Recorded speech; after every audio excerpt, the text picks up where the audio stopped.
Fala pessoal, tudo bem com vocês? Quem diria, né? Com o Monsalve o time melhora, o Grêmio vence e o Tricolor vai respirando na tabela. Vamos falar desse jogo, da escalação do Renato, das escolhas dele. Ufa! Estamos saindo do sufoco. Chega mais, eu sou o Chico Garcia, inscreva-se no canal e vamos juntos.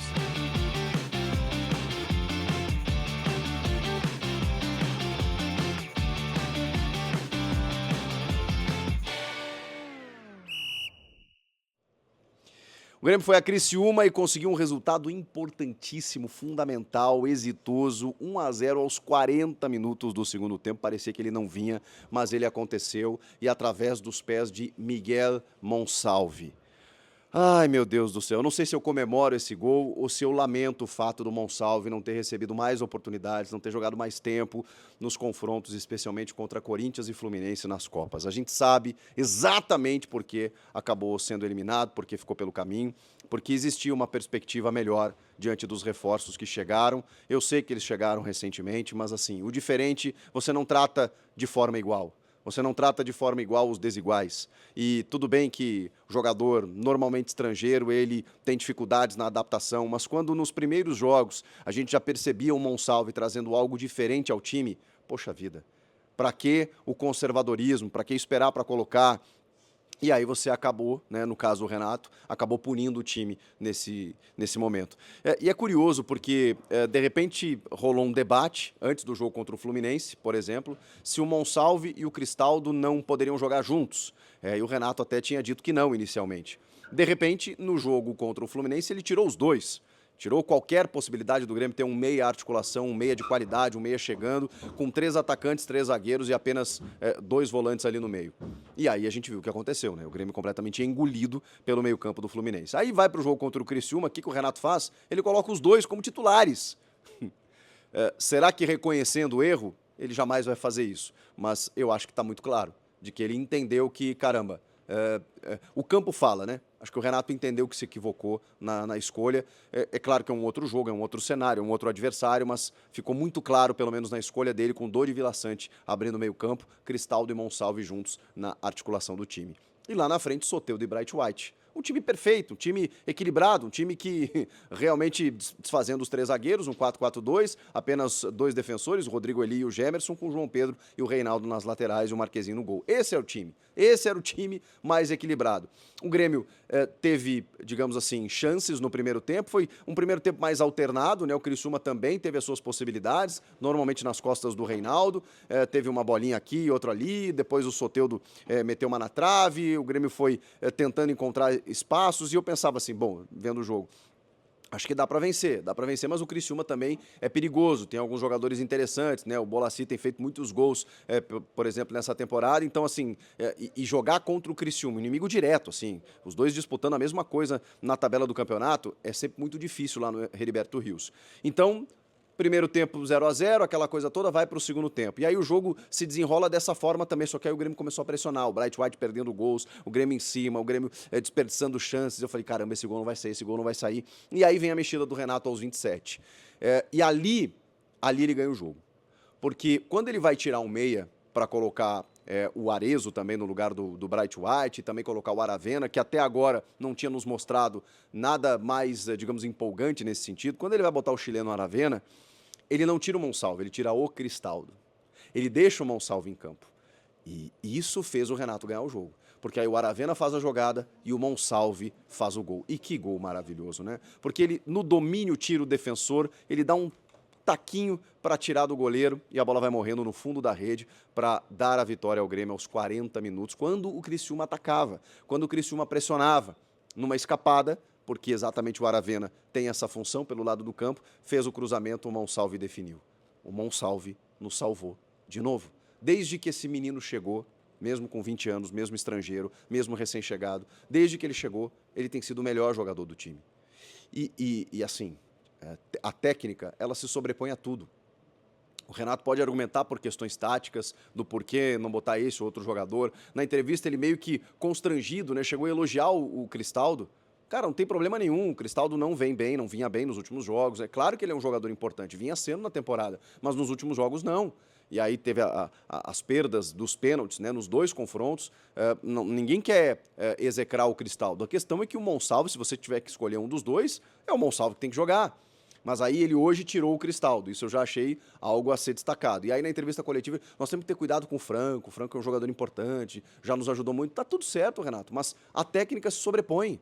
O jogador, ele busca a titularidade, ele conquista a titularidade, e o Monsalve está conquistando isso. Eu sei que daqui a pouco não vai dar para jogar com 2 volantes e 2 meias e 2 atacantes contra qualquer adversário. Você vai pegar um adversário em que a posse de bola vai ser muito maior, em que o adversário vai ser mais proponente, mas o terceiro jogo seguido fora de casa que o Grêmio vence, tem alguma coisa aí de potencial, de que o Grêmio pode realmente escalar essa tabela e tem vencido jogadores, equipes, né, com inimigos diretos ali. Então o Grêmio hoje chegou ao 12º lugar, pelo menos momentaneamente, né, enquanto eu estou gravando esse vídeo, chegou aos 27 pontos, está 3 pontos do Galo, por exemplo, que já jogou na rodada e que está na 8ª posição. 3 pontos da 8ª posição, hoje o Grêmio está. E ainda tem 2 jogos a menos a realizar, justamente contra Criciúma e Galo, que eu acabei de citar. Então temos uma perspectiva, mas, poxa vida, quem diria, né? Se escalar um time mais equilibrado, com 2 volantes, 2 meias, com o Monsalve no time, o Grêmio tem condições de vencer, o Grêmio pode jogar melhor, pode fazer um jogo melhor. Quem diria? Pois é. Então, fica aquele gostinho amargo de, na primeira resposta das Copas, o Grêmio ter conseguido o seu resultado através de escolhas que a gente já reclamava antes das decisões de mata-mata. Só que agora não adianta chorar pelo leite derramado, né? O Grêmio já está eliminado, tem apenas o Campeonato Brasileiro e o que nos restou é isso, é fazer uma competição de, enfim, para tentar beliscar uma vaga na Libertadores e salvar o ano de 2025, porque obviamente o Grêmio não vai ser campeão brasileiro, mas daqui a pouco sobe na tabela a ponto de incomodar o pelotão de cima ali, que já está se distanciando, para realmente chegar nas primeiras posições. Mas ainda assim, tá? Não quero ser mal interpretado aqui, o primeiro passo é atingir os 45 pontos. O Grêmio já deu sinais hoje de que escapa bem, mas precisa continuar dessa maneira, porque a disputa ali embaixo ela está ferrenha e o Grêmio não pode achar que já escapou. O Grêmio está em franca recuperação, tem a derrota para o Bahia, mas tem um rol aí de 3 vitórias seguidas fora de casa, isso é fundamental num campeonato de recuperação. O segundo turno do Grêmio, eu não vi a tabela agora atualizada, mas era G4, chegou a liderar, chegou a ser 100% e aí teve a derrota para o Bahia. Então o Grêmio está nas primeiras posições no retorno. Então se fizer um campeonato de retorno com um aproveitamento muito maior, e a tendência é essa, do que vinha fazendo na primeira parte do campeonato, vai subir, vai escalar a tabela e vai se resolver. Mas precisa continuar confirmando. E para isso basta que o Renato faça as escolhas mais óbvias possíveis. Ninguém está pedindo nada, ninguém está ensinando o padre a rezar, ninguém está pedindo que ele, tentando ser treinador no lugar dele. São simplesmente análises daquilo que a gente está vendo e hoje, com a escalação dele, o Renato reconheceu, na minha opinião, que errou. Ele reconheceu, ele admitiu o seu erro quando ele colocou esse time em campo. E aí, vejam só, o Grêmio venceu.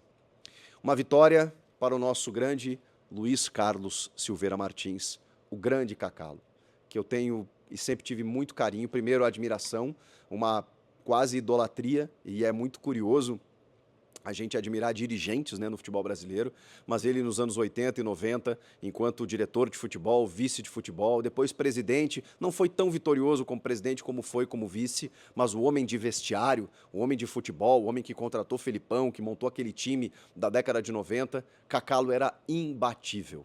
Ninguém conseguia ser um dirigente tão especial, verborrágico e defensor do Grêmio como ele. Tanto que ele virou uma referência e uma figura que a gente se lembrou por anos a fio. Depois ele virou comentarista, radialista, né, do Sala de Redação da Rádio Gaúcha, e eu tive a oportunidade de ser produtor do Sala, enquanto ele era um dos debatedores.